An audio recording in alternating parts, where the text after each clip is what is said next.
aurait dit la scène d'ouverture d'Esprit criminels ou quelque chose comme ça, tu vois. Comme quand quelqu'un est attaché et essaye de s'échapper, et puis tout à coup les cris deviennent vraiment, vraiment forts et très intenses. Alton, Illinois. On peut voir un homme sur les images de vidéosurveillance, juste après minuit, sortir d'une maison en portant un panier à linge blanc dans une rue calme. Il marche derrière un bureau de tabac et disparaît de la vue. À ce moment-là, personne ne savait ce qu'il y avait dans le panier. Ce n'est que le lendemain qu'un ouvrier du bâtiment découvre quelque chose de troublant. Je les emmène à la benne à ordures.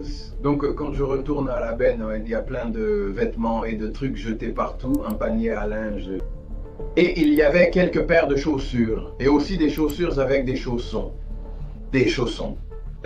Elles étaient rouges, tachées de sang, et évoquaient toutes des objets féminins.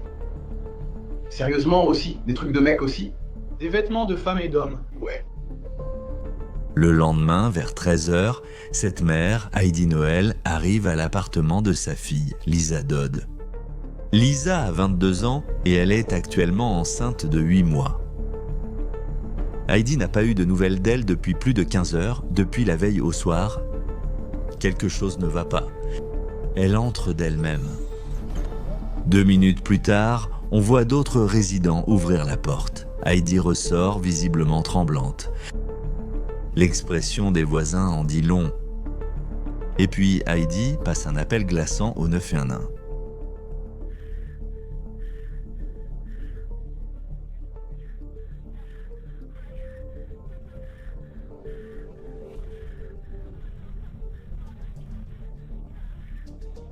Que se passe-t-il là-bas? Ma petite amie, ma fille, il lui a coupé la tête. La police arrive peu après et découvre le corps sans vie de Lisa. Dans cette vidéo, nous expliquons ce qui est arrivé à Lisa Dodd la nuit de son assassinat. Avec des images inédites, ici sur le décodeur, nous conseillons la discrétion des spectateurs car certains contenus peuvent être choquants. Maintenant, plongeons dans le meurtre glaçant de Lisa Dodd.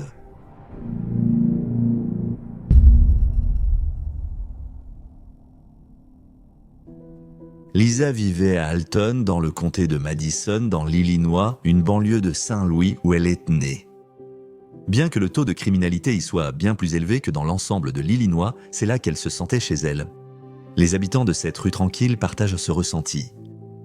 Sur ces images de vidéosurveillance, on peut les voir sortir les poubelles, aller travailler et accomplir d'autres tâches quotidiennes. Mais tout cela va bientôt changer. Plus haut sur la route, des travaux sont en cours. Les déchets du chantier, comme des morceaux de plaques de plâtre, sont jetés dans une grande benne rouge garée dans la rue à l'extérieur. Et le matin du 9 juin, un homme qui sortait de vieux morceaux de plaques de plâtre découvre quelque chose dans la benne qui ne devrait pas s'y trouver. Le couteau ressemblait à ça. Il est descendu ainsi. D'accord. Aussi court que ça, des dents sur ce fils de pute. Donc, comme un couteau d'office, Avec des dents pour couper de la viande. comme un couteau à lame dentelée. Oui, D'accord. comme ça. C'est à ça que ressemblait le couteau. Est-ce que le manche était plus long qu'un lame? Ou bien était-ce Non, elle était courte, comme ça. à peu près... Ouais, comme ça. Et quand tu as pris le couteau, tu l'as pris par la lame, tu l'as pris par le manche. Je l'ai pris par la lame, enfin par le manche. Par le manche? J'ai balancé ce fils de pute. Je t'ai. J'ai dit, oh merde, il y a du sang dessus, putain. Le sang était-il sur la poignée? La lame ou les deux étaient-ils couverts de sang? Quand j'ai regardé, il y en avait sur la lame. C'était sur la lame? Oui. L'entrepreneur sent que quelque chose ne va pas dans cette scène et il veut s'en éloigner le plus possible. C'est le premier signe que ce 9 juin ne sera pas une journée d'été ordinaire, contrairement à ce qu'un habitant pensait au départ. J'ai reçu un message de sa part.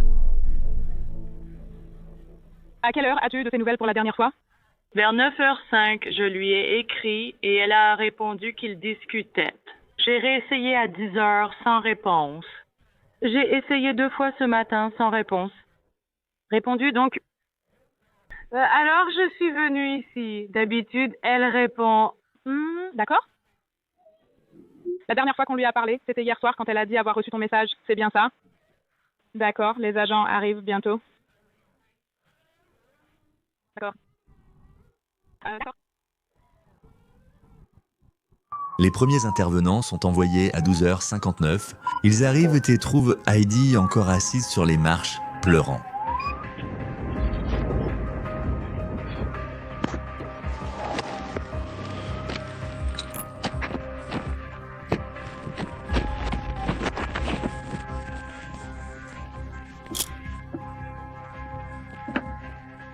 Vous avez une clé pour entrer? J'ai laissé la porte ouverte. Juste ici, celle-ci. Est-ce qu'on peut faire le clé? Oh, je suis désolée.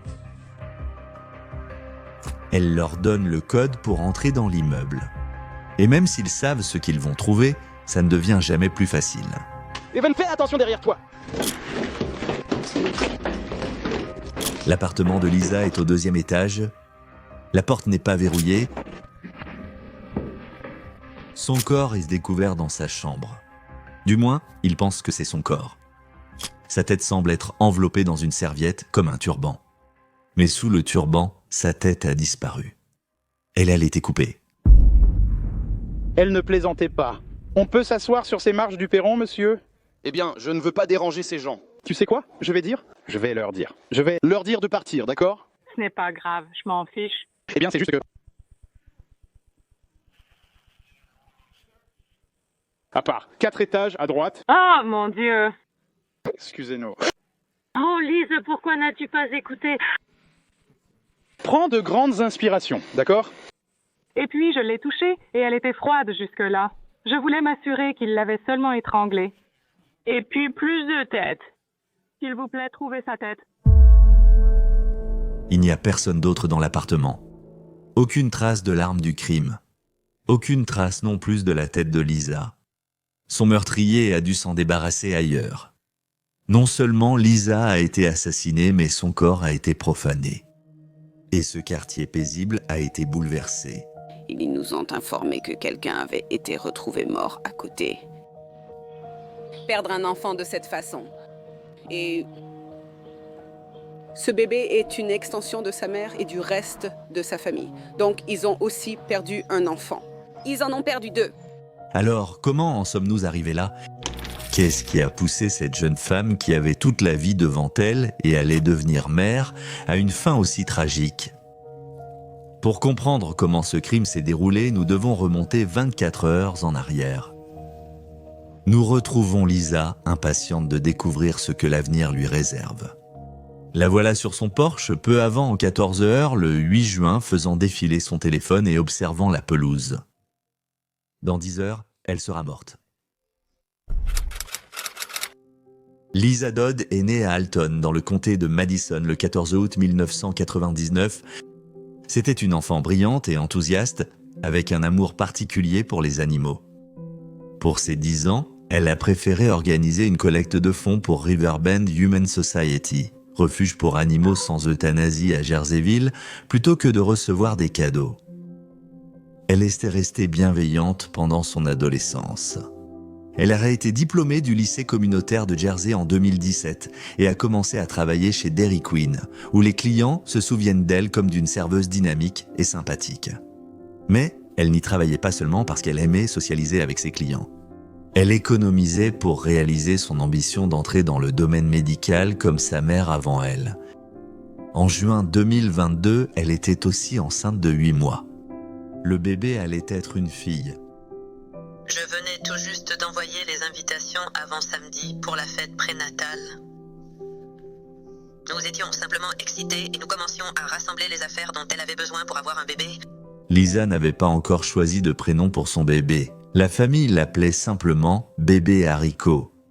Et ils attendaient avec impatience la naissance et tout ce qui viendrait après. C'était tout simplement une âme aimante. Juste une belle âme, et j'aurais tellement aimé qu'elle sache à quel point elle était aimée. Tu sais qu'elle n'aurait jamais été seule. Elle aurait pu sortir de cette relation et avoir une vie épanouie. Lisa était dans une relation en dents de scie avec un homme nommé DeAndre Holloway, un autre natif de l'Illinois. DeAndre a le même âge que Lisa. On ne sait pas comment ils se sont rencontrés, mais ils se fréquentent depuis un certain temps, près de 2 ans. DeAndre a aussi quelques problèmes.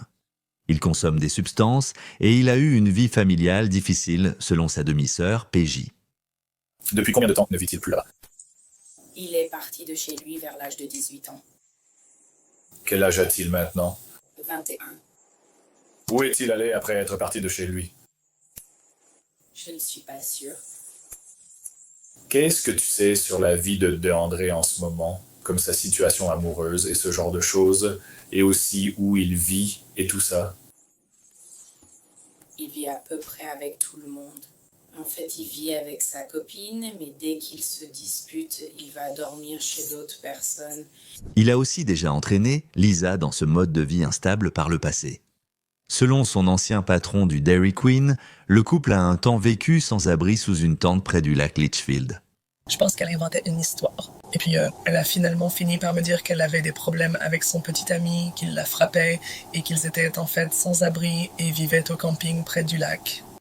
Début 2022, ils ont emménagé dans l'immeuble à Alton. Mais les choses n'allaient pas bien entre le couple. Elle avait de nombreux problèmes personnels et ruptures avec son petit ami. Elle avait souvent des yeux au beurre noir.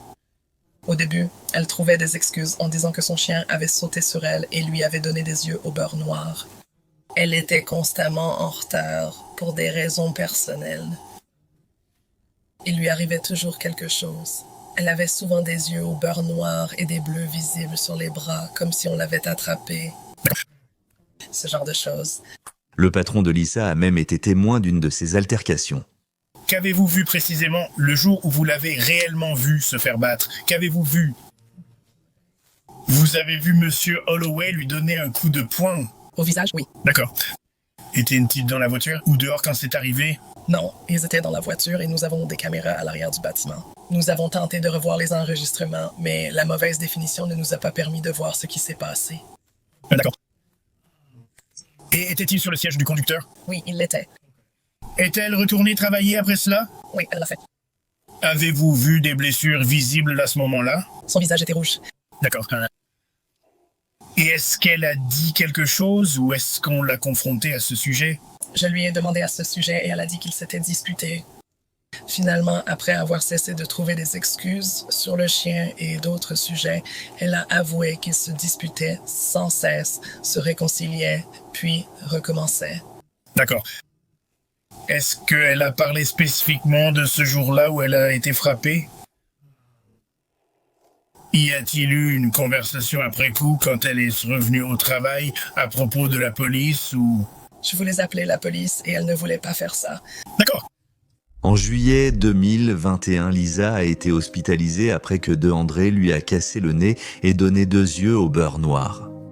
Ils avaient aussi été vus se disputer dans la rue auparavant. Et après une de ces disputes, un témoin a vu DeAndre se donner des coups de poing au visage comme s'il voulait se punir lui-même. La situation est devenue si grave qu'en septembre 2021, elle a envoyé un message à son patron. Mon petit ami m'a encore frappé et j'ai dû aller chez ma mère. Ils veulent que je reste dans un endroit sûr parce qu'il a déjà menacé de nous faire du mal. Est-ce qu'il y a moyen que quelqu'un prenne mon service de demain jusqu'à ce que les choses se calment un peu? Je peux travailler cette semaine. On cherche juste un endroit sûr. Cependant, cela n'a pas duré. Lisa et DeAndre se sont rapidement remis ensemble. En mai, DeAndre a présenté Lisa à sa demi-sœur, PJ. Selon elle, DeAndre était le père du bébé de Lisa. On voit qu'elle est enceinte. Oui, je sais que la question est bête. A-t-il dit que c'était le sien? Oui. Oui, ils l'ont tous les deux dit, oui. Mais d'après la mère de Lisa, ce n'était pas vrai. Le père du bébé de Lisa était un autre homme. Heidi a dit que DeAndre semblait l'accepter, allant même jusqu'à paraître enthousiaste à l'idée de participer à la prochaine fête prénatale. Mais était-ce vraiment le cas? Et genre, à chaque fois qu'il se dispute, qu'est-ce qu'il fait? Genre, où est-ce qu'il va? Et il s'en va tout simplement et personne ne sait où il va. Est-ce qu'il savait qu'il se disputait beaucoup avant? Oui. Comment tu sais ça? Il me l'a dit. Il avait écrit à un ami sur son mal-être mental. Le 5 juin, juste après minuit, il a écrit « J'ai l'impression que toutes mes émotions jusque-là refoulées ressortent soudainement, vraiment. Ma coupe s'est remplie et maintenant elle doit déborder. Je ne sais pas comment exprimer sainement mes émotions sans exploser ou pleurer parce que je suis trop énervé pour parler. » Il a aussi écrit J'ai toujours dû être l'homme, même quand j'étais enfant, et on m'a toujours mis dans des situations d'adulte avec tellement de pression sur moi, et c'est encore le cas aujourd'hui. On dirait un homme proche de son point de rupture, et le mardi 7 juin, Deandre a disparu. Péjark a ajouté Lisa sur les réseaux sociaux pendant que la famille essayait de le retrouver. Je suis amie avec elle maintenant car nous le cherchions hier, il venait de disparaître. Je l'ai trouvé sur Facebook et cherchais des infos pour voir si elle savait. C'est un début. La première personne qu'elle a appelée, c'était ma grand-mère. Et elle a demandé à ma grand-mère s'il était chez elle et elle a répondu non. Et la petite amie a dit qu'il n'était pas rentré à la maison. Mardi soir jusqu'à mercredi, elle le cherchait et tout et qu'elle pensait qu'il était peut-être allé chez ma grand-mère. Alors ma grand-mère m'a appelé et m'a demandé s'il était là-haut ou si j'avais eu de ses nouvelles. Lisa est rentrée mardi et a vu que Deandre n'était pas là. Il n'avait rien dit sur quand ou s'il rentrerait à la maison. Lisa, enceinte presque à terme et avec beaucoup de choses à gérer, était naturellement très stressée. Elle a envoyé un message à sa mère à ce sujet vers 9h du soir, le 7 juin. Elle a décrit « Tu crois qu'il partirait comme ça ?» Elle craignait qu'il ait pris des vêtements et soit parti pour ne jamais revenir. « Je crois qu'on m'a laissé. » Heidi a essayé de la réconforter, cherchant un côté positif dans la situation. Elle s'inquiétait de la relation de sa fille depuis un certain temps déjà, et cela semblait peut-être être une bénédiction déguisée. « Si cela devait arriver, au moins ce fut sans violence, écrivit-elle. Et tu as été libérée. » Lisa répondit « Je ne le vois pas ainsi. » Heidi demanda « A-t-il évoqué un événement ou un lieu où il souhaitait aller ?» Mais Lisa n'avait pas de réponse, elle a juste dit « Non, on a juste eu une journée bizarre. » Et elle a dit qu'elle avait mal réagi envers lui ce jour-là. Sa mère s'est renseignée et Lisa a répondu. J'ai démonté un rasoir et je me suis coupé la jambe parce que je lui ai dit que j'allais juste me suicider. Pourquoi voulais-tu te suicider ? A demandé sa mère. Cette réponse calme indiquait peut-être que ce n'était pas la première fois qu'elle entendait quelque chose comme ça de la part de sa fille. Lisa lui a dit parce que je n'arrive tout simplement pas à y arriver. Si Deandre perdait le contrôle, Lisa aussi. La relation était une poudrière prête à exploser. Finalement, Heidi lui a montré que le stress n'aiderait ni elle, ni son bébé. Finalement, Lisa est allée se coucher, mais pas avant d'avoir pris sa voiture pour une balade nocturne d'une demi-heure à 1h39 du matin, trop anxieuse pour dormir. Le lendemain matin, à 7h06, elle a envoyé un message à sa mère. Toujours pas. Deandre n'était pas encore rentré. Elle a suivi sa routine matinale, lavant ses vêtements de travail pour son service plus tard, comme si c'était une journée normale. Mais elle sentait que quelque chose n'allait vraiment pas. Elle a écrit « J'ai toujours l'impression qu'il va apparaître, mais je ne peux pas en être sûre. » C'est à ce moment-là qu'elle a commencé à contacter la famille de Deandre, y compris sa demi-sœur, PJ. Heidi a suggéré que tu pourrais appeler la police d'Austin pour demander s'il avait été arrêté ou demander à Joe s'il y avait quelque chose d'étrange sur les caméras. Joe était le propriétaire de Lisa. Sur le conseil de sa mère, elle lui a envoyé un message. Mon petit ami n'est pas rentré hier soir et a laissé son téléphone. Je me demandais si vous pouviez regarder les caméras et me dire si vous le voyez partir et ce qu'il portait. Sa famille et moi sommes vraiment inquiets. La vidéosurveillance a montré que Deandre était sorti avec son oncle Marty, le frère de son père, mardi soir. La petite amie a appelé le propriétaire de leur appartement parce qu'il y a des caméras dans l'appartement et tout ça. Et elle a demandé au propriétaire s'il pouvait revenir en arrière et regarder les caméras et tout ça pour voir s'il avait vu Deandre, ce qu'il a fait. C'était vers 6h24 quand il a quitté l'appartement et il était avec son oncle. Il est parti avec son oncle qui habite à Saint-Louis. Est-ce que tout le monde est soulagé à ce moment-là, ou bien... Pas vraiment, mais la petite amie a dit que son oncle était censé le ramener ce soir-là et il devait appeler avant 10h. Et puis il était déjà plus de 10h. Mais il n'est pas rentré cette nuit-là. PJ s'est couché tôt le soir du 8 juin sans avoir de nouvelles. Lisa, quant à elle, a reçu un message inattendu vers 20h.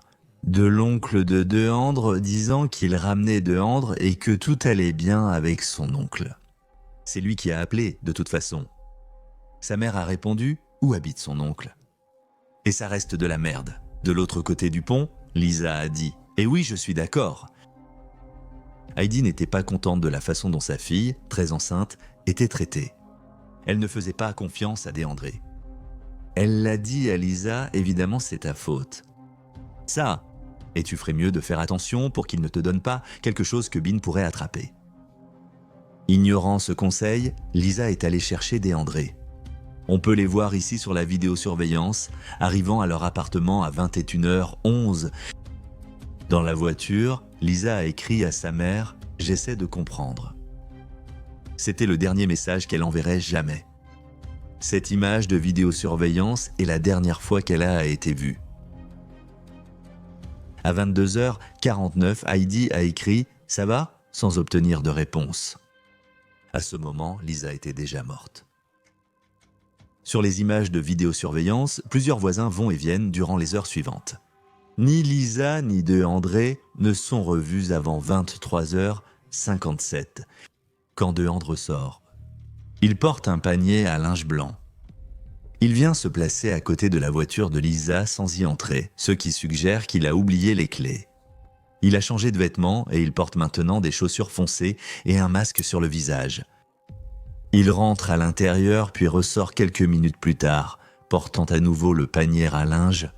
Il quitte le champ et va vers un bureau de tabac proche, derrière lequel il y a une benne à ordures. La vidéosurveillance d'une entreprise locale montre la suite. À 1 minute après minuit, on peut voir le panier à linge blanc être jeté dans la benne à ordures avec quelques vêtements. Ce panier à linge, comme la police le découvrira plus tard, contient la tête de Lisa. 2 heures après, sa voiture n'était plus là. DeAndre est allé chez sa mère. Et puis ma sœur a dit vers 2h30 du matin que... Il frappait à la porte et tout ça. Et il faisait les 100 pas et avait l'air nerveux. Où? Chez moi. Ce matin? Oui, ce matin, à 2h30. PJ le trouve dans la salle de bain vers 10h du matin. Le 9 juin au matin, 3 heures avant que la mère de Lisa découvre le corps de sa fille. J'ai vu ma grand-mère debout dans l'embrasure de la porte de la salle de bain et j'ai regardé et je me suis dit « Oh, c'est dit ». Ah, il se coupait les cheveux, alors je lui ai demandé pourquoi. Il m'a répondu qu'il voulait repartir à zéro. D'accord. Et son attitude? Il avait l'air nerveux, comme... On voyait qu'il était très nerveux. Donne-moi juste ton avis. Pourquoi tu crois qu'il se coupe les cheveux? Il a eu des amis. DeAndre n'a pas coupé ses cheveux depuis 2 ans et est fier de ses dreadlocks. Pourquoi voudrait-il se couper les cheveux précisément aujourd'hui? Il demande à sa mère s'il peut se doucher et avoir des vêtements. Elle lui donne des vêtements de rechange, dont un pantalon de survêtement gris. Les vêtements qu'il portait. Il l'a emmené dehors pour une raison quelconque et il l'a posé près du trottoir. Et puis il est revenu à l'intérieur et puis il était là. As-tu vu s'il a enlevé ses vêtements? Oui. Donc c'est pour ça parce qu'il a dit qu'il n'avait pas de chemise à porter. Alors, où as-tu vu ça? Quand l'as-tu vu enlever ses vêtements? Il portait un sweat à capuche et un pantalon, puis il a enlevé sa chemise ou son sweat à capuche quand il se coupait les cheveux, je suppose, parce qu'il l'avait déjà enlevé. Il portait encore son pantalon et le sweat à capuche traînait dans la salle de bain. À ce moment, il sort et demande des vêtements à sa mère, sans chemise évidemment. Parce qu'il ne voulait pas remettre les mêmes vêtements. D'accord. Quels étaient ses vêtements? Je sais que c'était un bob. Je crois qu'il était bleu. Ah, il portait un chapeau? Oui. Désolé. D'accord. Il portait un bob, je crois bleu ou approchant. Un commentaire sur le sweat à capuche. D'accord. Avec une chemise.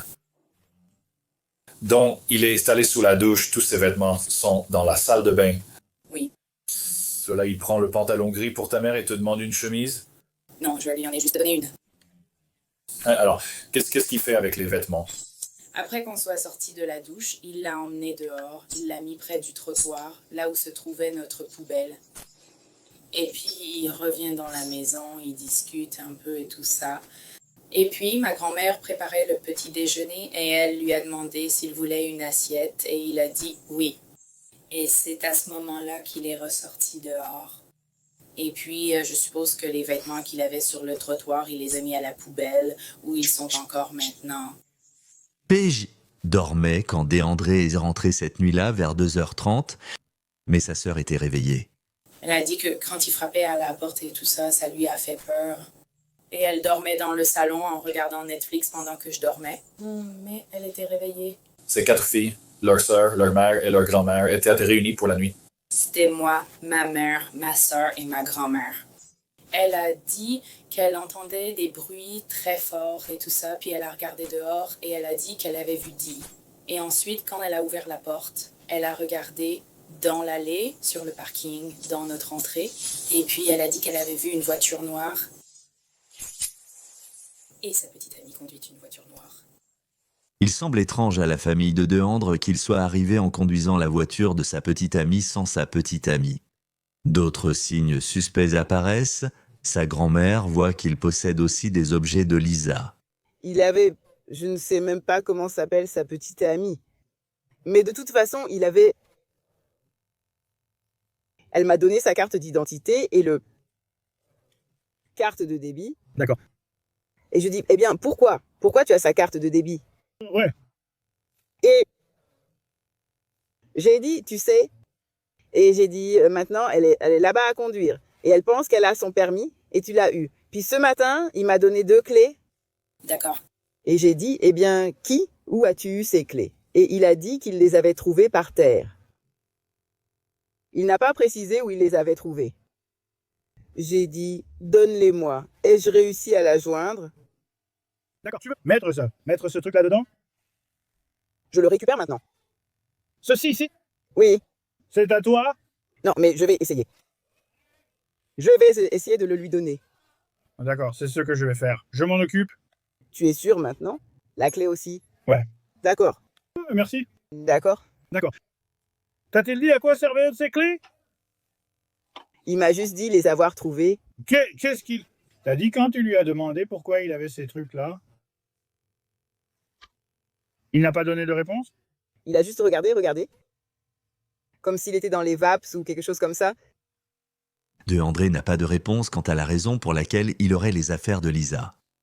Et vers midi, il quitte la maison sans vraiment dire où il va.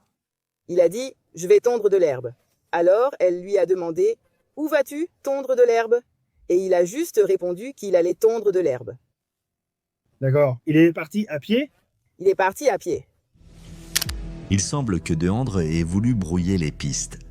Il est devenu moins reconnaissable en changeant de vêtements et en les jetant. Il transportait beaucoup d'effets personnels de Lisa, qu'il a remis à sa grand-mère pour qu'elle s'en débarrasse. Il a laissé la voiture de Lisa garée dans la rue avec une pancarte « À vendre » sur la vitre. Maintenant, s'il est parti à pied. Son comportement rend la vérité sur cette nuit fatidique de plus en plus claire. Une vérité que la mère de Lisa, il semble, a toujours connue.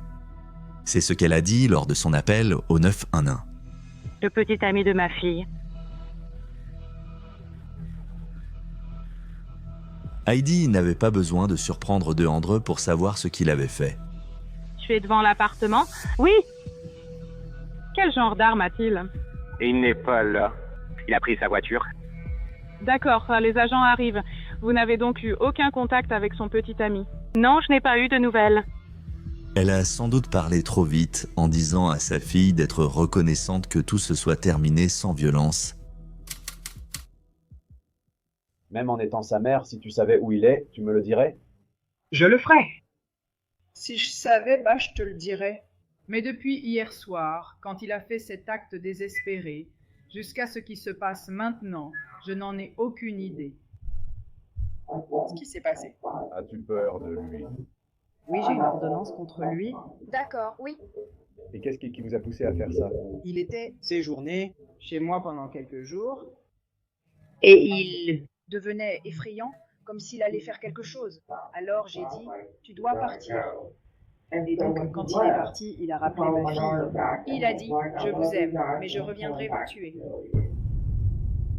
Que s'est-il vraiment passé dans l'appartement cette nuit-là entre le couple arrivé à 21h11 et Deandre qui est sorti juste avant minuit? Leurs voisins du dessous ont souvent été témoins de la violence dans leur relation. Nièce se dispute depuis quelques jours, ce n'est pas nouveau. Elle Se dispute. Genre, elles se disputaient tout le temps avant et c'était des disputes bruyantes. Et en fait, on a déjà dû appeler la police à cause d'elle. Parce que je ne sais pas qui c'était, mais quelqu'un a violemment jeté un objet contre le mur. On a pensé que l'une lançait l'autre. Dans la nuit du 8 juin, ils ont tout entendu. La nuit passée était différente. On aurait dit qu'on rentrait à la maison après m'avoir récupéré au travail. Je suis rentrée du travail vers 9h30 et leur porte d'entrée était entrouverte, ce qui est inhabituel. 9h30 hier soir. Elles n'ont pas l'habitude de laisser leur porte d'entrée entre-ouverte. Et elle l'était, et c'était un peu étrange. Et j'ai entendu comme des cris étouffés, pas des hurlements, mais des cris d'une certaine manière, un peu comme si quelqu'un avait mal. Comme toi, comme si tu t'étais coupé le doigt avec des ciseaux et que tu devais mettre ta main sur ta bouche pour ne pas crier trop fort. C'est ce que ça donnait comme impression. Elle a dit que ça ressemblait à un cri étouffé. Tchiou, un peu, mais ce n'était pas trop fort. Et puis plus tard, on a remarqué que l'appartement tremble un peu dès qu'on bouge trop. Et ça a commencé à trembler. On s'est dit, d'accord, ils doivent se disputer ou quelque chose comme ça. Et on allait attendre pour voir si ça s'améliorait. Ou alors, si ça ne s'améliorait pas, on allait juste aller s'asseoir dehors et attendre que ça passe. Ouais. On n'avait pas à s'en occuper. Et donc, à chaque fois que ça arrivait, l'appartement tremblait. Ils se disputaient à propos de quelque chose.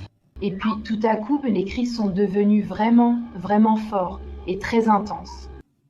Et ça, je dirais que c'était probablement vers 9h45, 9h50. Et puis, l'appartement a eu comme 5 ou 6 bruits sourds très forts et il devenait de plus en plus fort à chaque fois. D'accord. Et ils ont aussi fait trembler l'appartement et ça semblait venir de là. À quoi ressemblait ce bruit? Qu'as-tu vécu dans ta vie, selon toi, qui aurait pu créer ou peut-être créer le son que tu as entendu? Probablement. Je ne sais vraiment pas, à part peut-être couper du bois. D'accord. Parce que c'est ce que j'ai ressenti, qu'il en avait assez. Je n'ai même pas dit « il », mais ça donnait l'impression qu'on avait le temps de le faire. C'était comme ça. Il y avait aussi des rythmes très constants. D'accord. C'est ce qui m'a fait penser que ça sonnait ainsi. Alors, tu penses que ça sonnait comme un instrument qui frappe quelque chose ou tu penses que quelque chose de ce quelque chose te fait l'imaginer à travers le son? Tu vois ce que je veux dire? Comme on entend quelque chose et notre cerveau va intégrer cette information, non? Ce que nous entendons, sentons, nous allons peindre cette image mentale que nous ressentons, n'est-ce pas? C'est ça. Donc, qu'est-ce que dans ce son te fait penser à couper du bois? C'était plutôt à cause de la régularité du son. Car quand tu coupes du bois, tu dois le soulever, le tenir et mettre tout ton poids et tes muscles. Ouais. Et quand tu le fais, tu y vas. Et tu as un certain rythme. Oui, d'accord. Et il y avait genre 4, 5, 6 de ces battements, puis ça s'est arrêté. Les cris se sont arrêtés, le bruit s'est arrêté, les secousses se sont arrêtées, tout s'est arrêté. Ce bruit de hachoir. Quelque chose que les voisins n'arrivaient pas à envisager, c'était le bruit de la tête de Lisa qu'on coupait. À ce moment-là, nous avons entendu quelqu'un sortir dehors.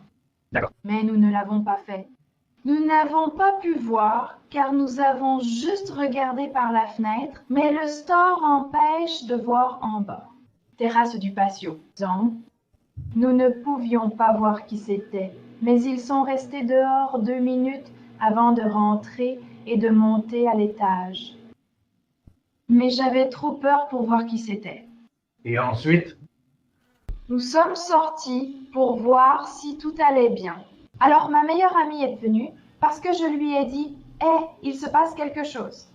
Je ne suis pas très à l'aise. Elle m'a dit « Je vais rester dehors avec toi ».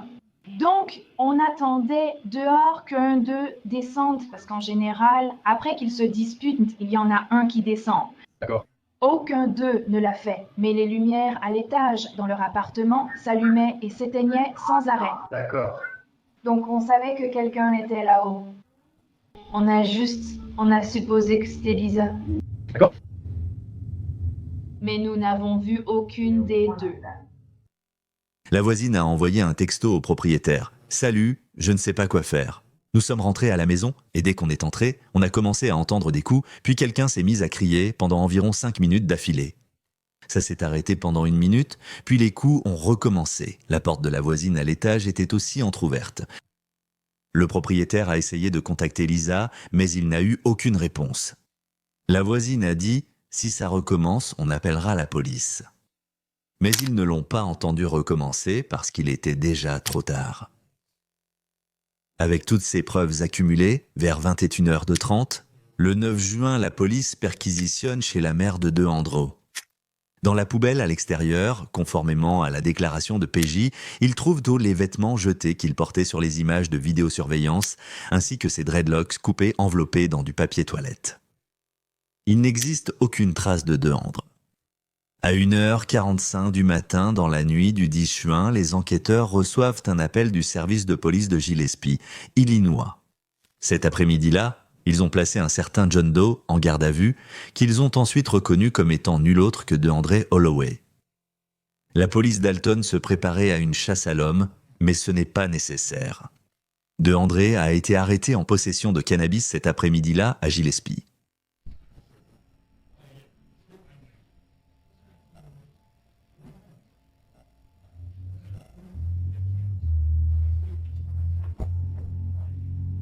DeAndre est nerveux avec les agents.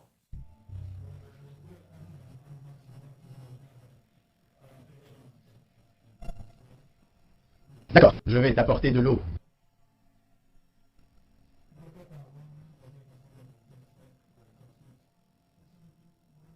Remonte ton pantalon ou quelque chose comme ça? Ouais. D'accord, c'est bien. Il fait son travail. Cet homme n'a fait que son travail, je vous le jure. Veuillez vous rasseoir sur la chaise, s'il vous plaît. N'avez-vous pas dit à l'instant que je dois payer? Non, je n'ai pas dit de marcher. J'ai cru que vous deviez remonter votre pantalon. Veuillez vous asseoir là, s'il vous plaît. Merci. Je peux faire les 100 pas? C'est interdit? Je suis menotté, non? On ne veut pas ça. On veut que tu t'assoies. Exactement. Je sais que vous ne voulez pas ça. Alors si tu pouvais t'asseoir là, s'il te plaît. Je ne peux pas. Je suis menotté. Tu sais que tu peux. Tu étais assis juste avant. Tu dois t'asseoir. Pourquoi vous avez peur de moi? Pourquoi faire? Je n'ai pas peur de toi. Tu dois t'asseoir. Comment ça? Alors que je suis assis ou que je marche menotté, je ne peux rien faire. Vous m'avez fouillé. D'accord. Alors comment tu t'appelles? Qu'est-ce que tu vas faire? J'ai demandé si j'étais en train d'être détenu. Ça, cet homme a dit non. Et puis il a continué à me poser la même question, encore et encore. Et j'ai répondu la même chose. Encore une fois, il refuse d'écouter à cause de son attitude envers moi.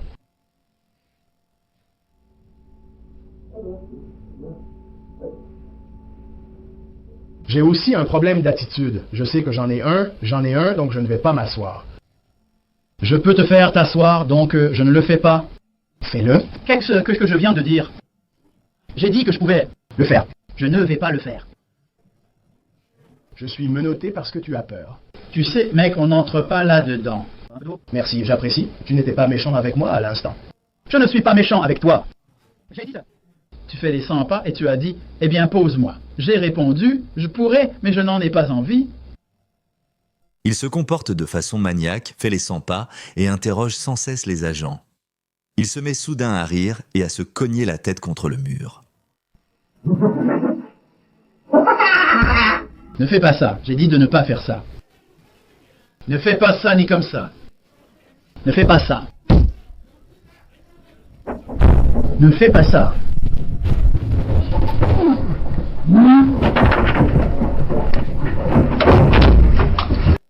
Les policiers prennent des mesures drastiques pour l'empêcher de se blesser.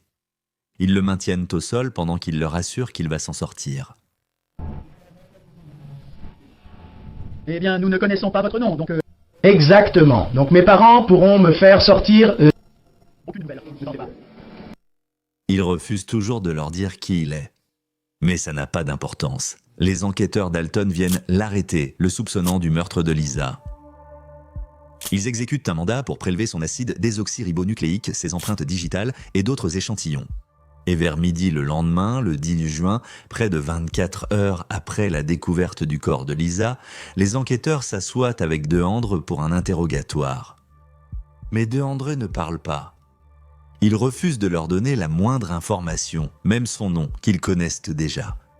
Il ne cesse de répéter qu'il veut aller travailler, même s'il n'est pas clair qu'il ait réellement un emploi. Il dit aussi qu'il est dissocié et qu'un médecin lui a déjà prescrit des médicaments. Après cela, il demande son avocat et les enquêteurs s'exécutent en mettant fin à l'entretien.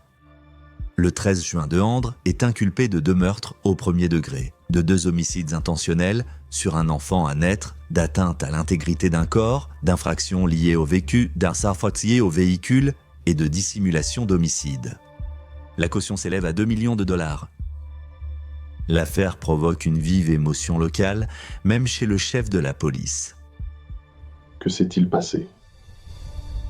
Lisa Dodd, âgée de 22 ans, qui venait tout juste d'emménager. Dans cet endroit à Alton, c'est au-delà de l'irrévérence. C'est absolument terrible ce qui lui est arrivé. Son enfant à naître a également été tué à cause de cela.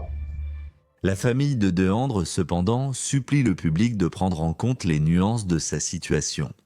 Son beau-père, Chris Hawk, s'exprime à ce sujet sur YouTube le 16 juin. Je n'aurais jamais pensé enregistrer une vidéo comme celle-ci. Tout d'abord, je tiens à présenter mes condoléances à la famille Dodd. Je ne peux pas imaginer ce que vous devez traverser. Je ne vais pas nier que ce qui s'est passé était un acte de mal absolu. C'est vrai, je ne peux l'expliquer autrement. C'était un acte malveillant. Je ne sais pas s'il existe un mot pour le décrire. Et ici, nous avons honte. Sa mère, sa sœur, nous sommes tous choqués. Nous savions qu'il était capable de violence, mais nous n'avons jamais vu ça.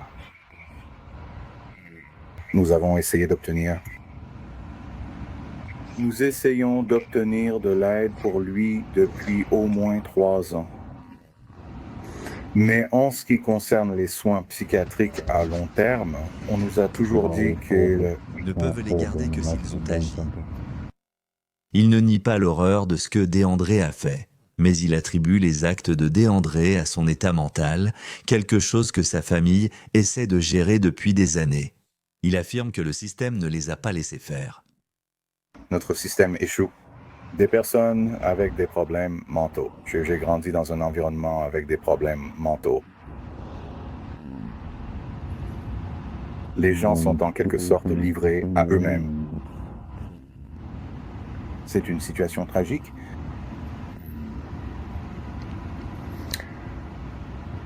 C'est ça des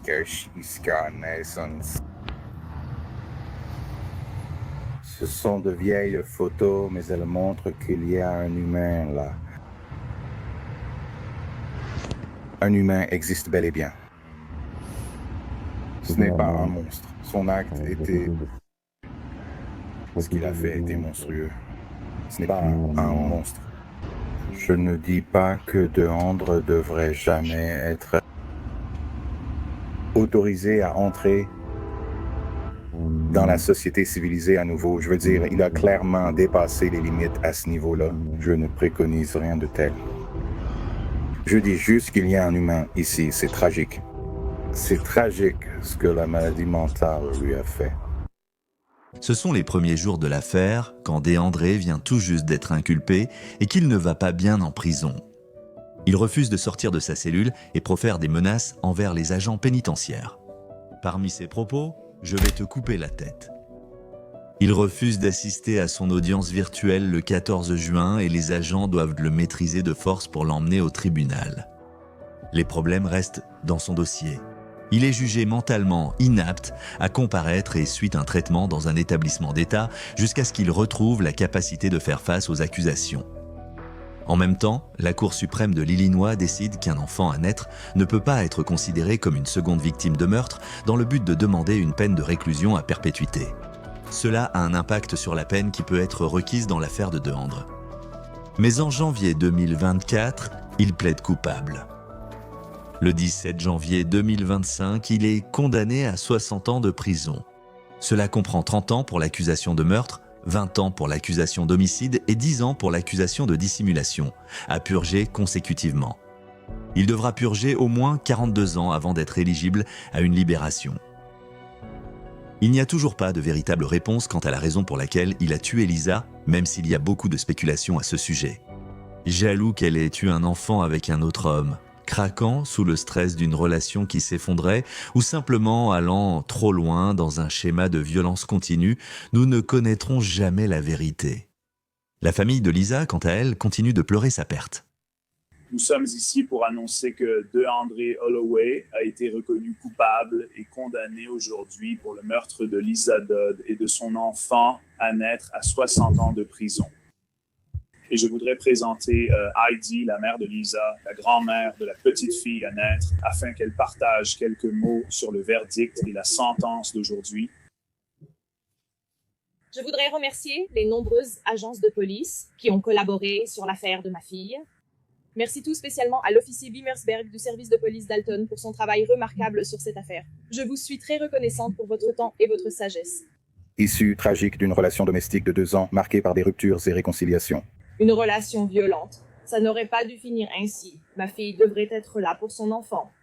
Au lieu d'être victime de violences domestiques. En cas d'instabilité ou de maladie mentale, demandez de l'aide et suivez régulièrement votre traitement. Votre maladie, même conditionnelle, ne vous exonérera pas de la responsabilité de vos crimes.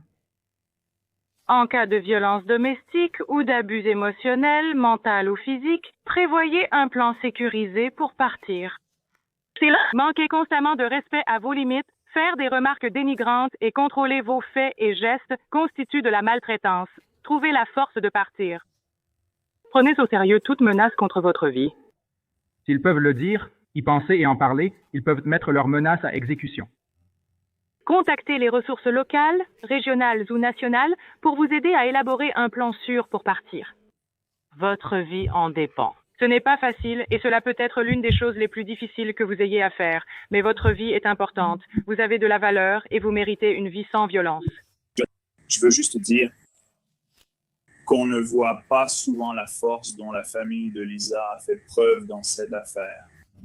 Une force incroyable, une grâce incroyable dans la salle d'audience aujourd'hui avec ses déclarations aux accusés qui ont partagé la vie de sa fille et de sa petite fille, qui pendant des années, comme elle l'a dit, les ont maltraités et vont maintenant faire face à des décennies de prison pour le crime de meurtre de 2 vies, pas seulement une.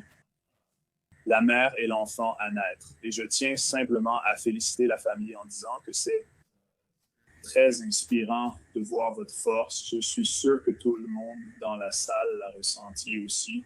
Certains aspects de cette affaire concernant l'enfant à naître décédé étaient très émouvants. L'un d'eux, vous savez, le dernier geste de Lisa, sa main reposait sur un livre sur la grossesse. Donc, sa dernière pensée était probablement pour son enfant à naître. Et donc, il y a une certaine beauté dans ces derniers instants, et je pense qu'elle est avec nous maintenant. Sa mère a écrit sur leur page GoFundMe. Cette sentence apporte une certaine résolution à un crime odieux. Aucune peine ni aucune durée ne ramènera ma fille ou ma petite fille, mais cette sentence devrait garantir qu'il ne pourra plus faire de mal à qui que ce soit. Comme je l'ai mentionné dans la mise à jour précédente, tous les dons reçus seront reversés à notre centre local de ressources contre la violence domestique. La cagnotte GoFundMe a déjà atteint 16 000 $. Et pour conclure cette histoire, nous vous laissons avec un poème que Lisa avait partagé un jour sur sa page Facebook. Avec le temps, tu apprends la subtile différence entre tenir une main et enchaîner une âme. Et tu apprends que l'amour ne signifie pas dépendance et que la compagnie ne signifie pas sécurité. Et tu commences à comprendre que les baisers ne sont pas des contrats et que les cadeaux ne sont pas des promesses. Et tu commences à accepter tes défaites la tête haute et les yeux ouverts, avec la grâce d'une femme, non la tristesse d'une enfant. Et tu apprends à construire toutes tes routes sur l'aujourd'hui, car le terrain de demain est trop incertain pour faire des plans. Et les avenirs ont une façon de s'effondrer en plein vol. Au bout d'un moment, tu apprends que même le soleil brûle si tu t'exposes trop longtemps. Alors tu plantes ton propre jardin et tu embellis ton âme au lieu d'attendre que quelqu'un t'apporte des fleurs. Et tu apprends que tu peux vraiment endurer, que tu es vraiment forte et que tu as vraiment de la valeur. Et tu apprends encore et encore. À chaque adieu, tu apprends. La fin.